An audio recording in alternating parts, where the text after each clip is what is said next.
Creating content on YouTube is easy. Just fire up the camera.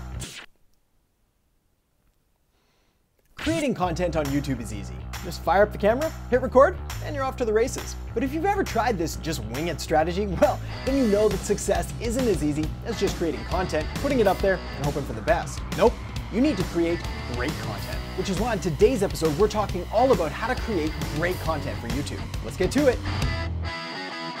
Hey there, Adam Erhart here, modern marketing strategist, and welcome to the Modern Marketing Show, where we help you make marketing that matters. So if you're interested in learning about the latest and greatest marketing strategies, tools, tips, tricks, and tactics, you may want to consider subscribing and hitting that little notification bell. Creating new content consistently is important for success on YouTube, but with over 300 hours of new video content being uploaded every single minute, creating content isn't enough. After all, you need to create great content. The kind of content that hooks people, draws them in, makes them laugh, makes them cry, and keeps them coming back for more. So with all that said, here are 5 of my best tips for how to create great content that really resonates on YouTube. Tip number 1 is get inspired. The very first step when it comes to creating great content for YouTube is to take a look at what others in your industry are doing. This means taking a look at what the top influencers and the top channels on YouTube are doing and then using that for inspiration. Now, there's a very important point I need to make here. You want to use this for inspiration and you do not want to copy. For starters, you're a unique person with a unique view and a unique personality, and therefore what they're doing may not translate and work as well for you. So copying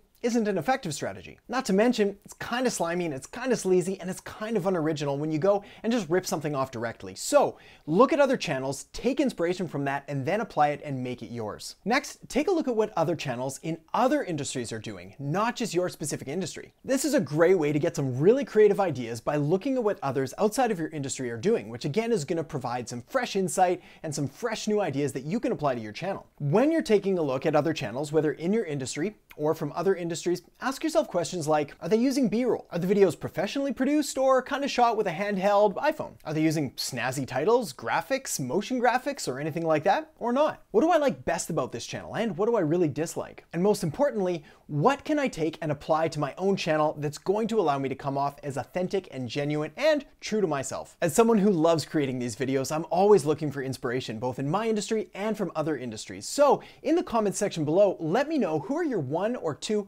top YouTubers whose content you're absolutely loving right now. Let me know in the comment section below because I'd love to check them out. All right, moving on to tip number 2, which is to get invested. Greatness in any form, whether we're talking about greatness in sports, greatness in business, greatness in school, greatness in life, or greatness in your content on YouTube, well, all of that is going to require some form of investment, whether we're talking about time or money. Now, the beauty of this investment is you get to decide whether you want to invest more time or whether you want to invest more money into creating great content. Or of course, you can do both, but you don't necessarily have to. The key here is to remember the why behind what you're doing. If you're creating this content just to get rich quick, well, it's probably not going to be sustainable and certainly not going to be enjoyable. But if you actually believe in your message and you believe in the content that you're putting out there, well, it makes the investment a little more palatable. Lastly, when it comes to investment, you do need to decide when good enough is really good enough. After all, perfection is pretty much unattainable, so there's gonna come a point where you're gonna get to diminishing returns, and an extra $1 or $10 or $100 or $1,000 isn't gonna really provide that much better quality content. So decide what good enough is for now, and then of course, always seek to improve and to get better over time. Tip number 3 is to prioritize audio over video. Now, I remember when I first heard this, and I almost couldn't believe it.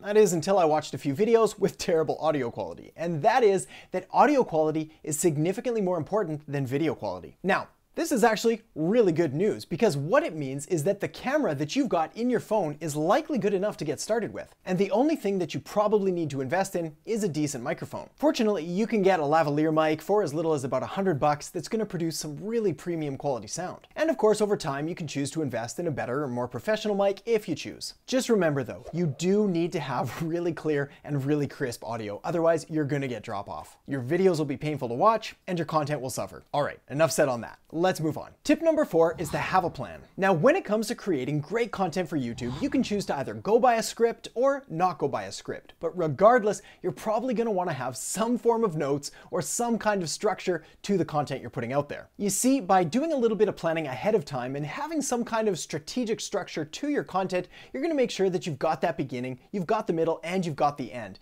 And you're going to make sure that you stay on point and actually talk about what you're meaning to talk about, rather than zigging and zagging all over the place and and losing people in the process. Another option that you have is using a teleprompter, which can help to guide you exactly through the script pretty much verbatim. After all, you're going to be reading from it. Now, if and when you decide to use a teleprompter, there are some pros and cons with it, just like everything else. For starters, using a teleprompter actually takes a pretty decent amount of skill, so it may not be the easier option. Also, unless you're really good at it, it can come off as kind of canned, kind of rehearsed, and kind of fake, so may not be the best vibe for YouTube. But if you're half decent with it, you know what you want to say, you want to make sure you hit every point, might be worth something looking into. Either way, have a plan, be strategic, and make sure your content is delivering on the promise that you made at the beginning. All right, and tip number 5, which is probably the most important tip of them all, which is to know your market. Just like beauty is in the eye of the beholder, great content is in the eye of the viewer? The ear of the viewer? The eyes and the ears of the viewer. So you want to make sure that you're creating content that your market actually wants and actually would use. To do this, take a look at what videos are popular in your market. Look for what people are searching for, and look which videos get the most engagement. And remember, YouTube is a social platform, so don't be afraid to engage your audience and ask questions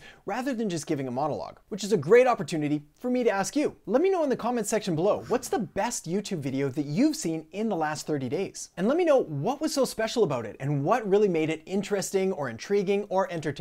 Again, let me know in the comment section below. I'd love to check it out. Lastly, for more information on how to do market research, check out this video here, which will walk you through how to figure out exactly what your market wants and needs and is actively searching for right now. All right, let's recap. To create great content for YouTube, you want to get inspired by checking out what others are doing in your market and also outside of your market. Next, you need to get invested by committing either time or money or both to your videos. After that, remember that audio quality is more important than video quality. After that, remember you need to have a plan to make sure to keep your viewers engaged and to prevent you from rambling off in some random direction. And finally, and probably most importantly, you need to know your market so you can know exactly what type of content that they want to see so you can create it for them. All right, so that's how you create great content for YouTube. I hope you enjoyed the video. If so, make sure to give it a thumbs up, subscribe to the channel, and hit that little notification bell. Also, if you have any thoughts, suggestions, ideas, or tips for a future video, make sure to let me know in the comment section below. And if you're interested in learning even more great marketing strategies, tools, tips, tricks, and tactics,